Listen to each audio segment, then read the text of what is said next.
Welcome back. We are looking at the mana ramp situation for the basic or the original decks of the Magic 2013 format.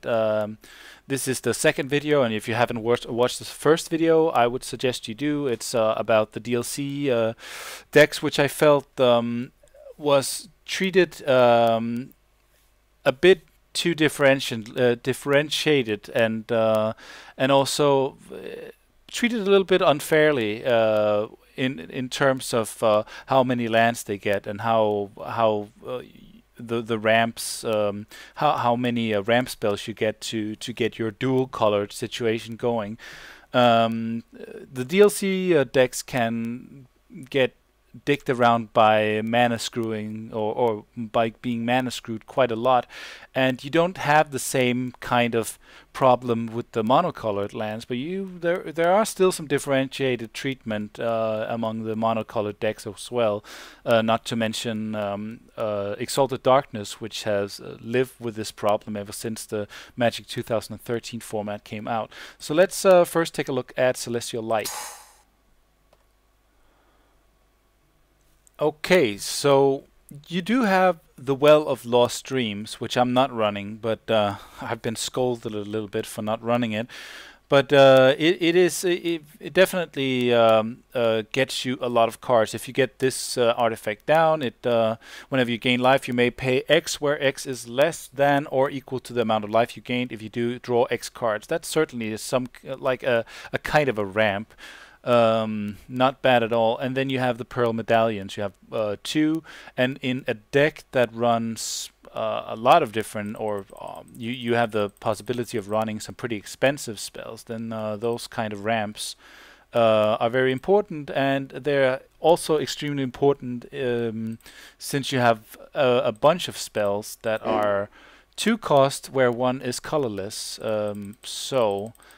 or several colorless or whatever. That will help you out because it'll make your turns more productive in that sense. So yeah, that's Celestial Light. 3 different or 3 ramp spells, 2 different kinds. The Born of Flame. Born of Flame gains a lot from ramps, since it is very reactionary and it doesn't have it has very expensive direct damage spells, but it also has some cheaper direct damage spells and destruction spells. Well, not destruction spells, but at least direct damage spells. And it needs it definitely helps the deck out to have some kind of ramp or ways of making spells cheaper. This is I don't run this card, but for people who run it, it is certainly a ramp spell, but it also ramps your opponent. It whenever Dragon Mage deals combat damage to a player, each player discards his or her hand and draws 7 cards. I would be damned if you didn't draw at least 1 land every time Dragon Mage gets in there and does damage to a player. So that's sort of a ramp, but it's it costs 7. So at that point in time, you probably don't need that extra mana that much. But here's the more viable option, or the better option in my opinion. Ruby Medallions, 2 cost, just like the other medallions, and they make your red spells cheaper. Very, very good card, and it works incredibly well with this deck. But there's only 2 proper ramp spells, and those are the Ruby Medallions. Aside from that, there's the possible option of the Dragon Mage, which I would say it doesn't, at that point when you actually drop it, doesn't really help you as much in the mana department as it does in the department of getting lots of spells to burn your opponent's face. So yeah.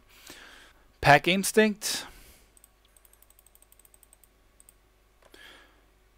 Pact Instinct is definitely the most spoiled of the bunch. It has a possibility of running 4 Nature's Law, which is a 2-cost sorcery, and puts a forest card directly into play, not tapped, so you can play it right away. Very, very good card. And you have the possibility of running 4. I'm running 3 of them. Aside from that, you have 2 Cultivates.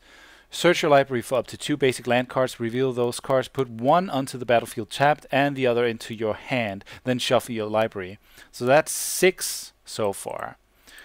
You can say that Jayemde Tome is a kind of a ramp spell as well, because it makes you draw a card. So in a sense, yes, and in a sense, no. I don't run them. I think they're too expensive and they don't really serve the purpose of this deck. There are much better ways of not drawing cards, but much better way of getting lands.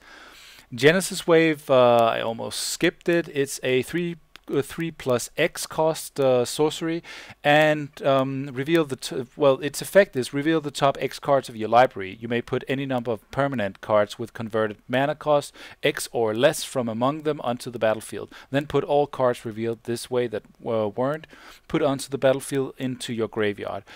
Basically, this also means lands. So all the lands among those X cards is put into your library. So that's a pretty decent ramp as well. Then you have, let's see. I think there's another one. Yeah, there's the Boundless Realms, which is a 7 cost and doubles your amount of basic lands. And you might think that this is a bit unnecessary. When you hit land drop 7, there's really no need for doubling your lands or spending this much to double your lands, because you have. Why wouldn't you just have a Hall of the Night pack instead that gives you creatures, or, well, maybe not Biorhythm, maybe a Colony Hydra or a Verdant Force, but there are actually a few landfall abilities in the deck, and a few creatures that benefit from having a lot of lands down. Creatures and enchantments, that is. So let's take a look of some of the other ramp spells that I actually do run. There's the Emerald Medallion. Just like the other medallions, insane, very, very good, and it really helps out this deck because you have a lot of big creatures. You see, the trend is for me to run bigger creatures, but I don't run the biggest creatures though, but because I like to keep it as light as possible. Let's see, there's the Nature's Lore, and well, here's one card that benefits from you having more forests down, and Dungrove Elder as well. This card essentially benefits from you having a lot of mana. Same with Timbermoor Lava, and let's see. The Garruk's Pack Leader ramps you up a bit as well, because you're going to drop a lot of 3 power creatures, 3 power or greater creatures onto the battlefield. So those will draw you cards, and some of them will be forests. So yeah, another way of ramping up. And the Primeval Titan, which as soon as it enters the battlefield gets you 2 land cards, which are tapped, by the way. But when you attack, you may draw 2 more and put them into play tapped. All of them into play, not into your hand, but into play. And here's a card that it works specifically well with, the Rampaging Baloth, which has landfall, and whenever land enters the battlefield under your control, you may put a 4/4 green beast creature token onto the battlefield. There's nothing more annoying than playing Pack Instinct with a dual-colored deck, especially when you're in a situation where you just see that, hey, the algorithm is just screwing me all day long, and I don't get those cards. It has 24 forests, but my deck has 20, a combination of 20 basic lands. And I may or may not have a few ramp spells, but this card has so many ramp effects and spells. So Pack Instinct is so far pretty much the winner, and probably is the winner of all of them. It's very, very good in terms of ramp spells or mana ramps. The Dream Puppets deck. Okay, so this deck is extremely good in the drawing cards department, not so much in the mana ramp department, but it does have some options. The Prosperity card, each player draws X cards. Well, there's a possibility of lands there, I guess. There is, no, that's not the one. There's Visions of Beyond, which early game draws you a card, late game may draw you 3 cards. There is the Sapphire Medallion, which is a direct mana ramp, which I don't run because I don't feel that it gives me a lot as much as it does that the medallion do in other decks. There's the Crippling Chills, which draw you cards. There's 3 of them. There's Dream Fracture, which may draw you a card. There's Stroke of Genius, which is insanely expensive. It's an instant, but it draws you a number of cards. There is the Cephalid Broker. You could target yourself, draw 2 cards, and discard 2 cards. There are the Font of Mythos artifacts, which draws you 2 additional cards each turn. Same with your opponent.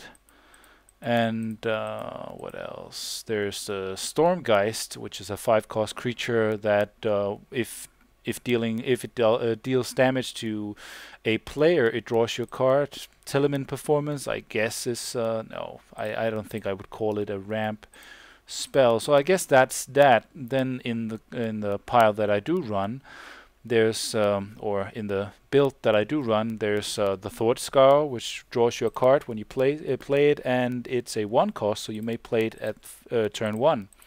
You have Howling Mind, which draws you and your opponent an extra card each at your draw phase. You have possibility of running 2 of them. There's Into the Royal, which draws you an extra card if you kick it. There's let's see. There is the, well, like I said, Font of Mythos. There's the Wheel and Deal that draws you a card when you play it. There is, I think that is that. So you have a lot of possibility of making your way quickly through your own deck while milling your opponent. And that's what helps this deck out, as well as having very, very cheap spells. A third of this deck, well, more than a third is lands. That's islands. That's 25 out of 60. A third of this deck is 1 or 2 cost spells, and then the rest of it, which is obviously 15. The last 15 cards are from 3 to 7 cost. The most expensive being Chancellor of the Spire, and thereafter it's 5 costs, 5 costs, and 7 4 costs, and 2 3 costs. So it's not an expensive deck to run. You could run it more expensive, far more expensive than that. But yeah, this deck doesn't suffer from mana screwing or mana screwage as much as some of the other decks. So this deck is very, very efficient, light on its feet. Yeah. The Goblin Ganglands, as you'll see, I haven't unlocked all of the cards in the deck yet because it's my least favorite deck. It's very efficient, but it's my least favorite deck. Let's take a look at it.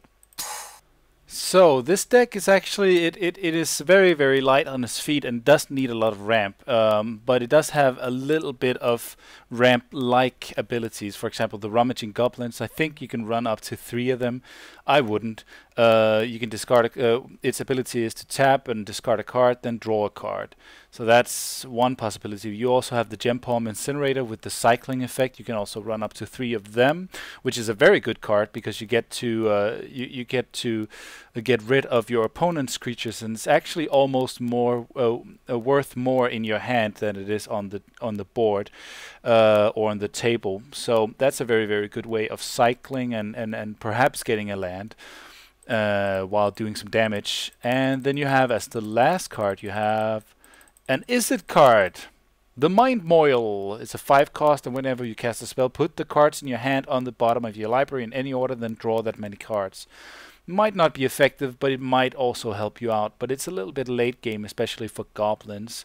Because goblins, if it's running smoothly and efficiently, it should get in there very, very quickly.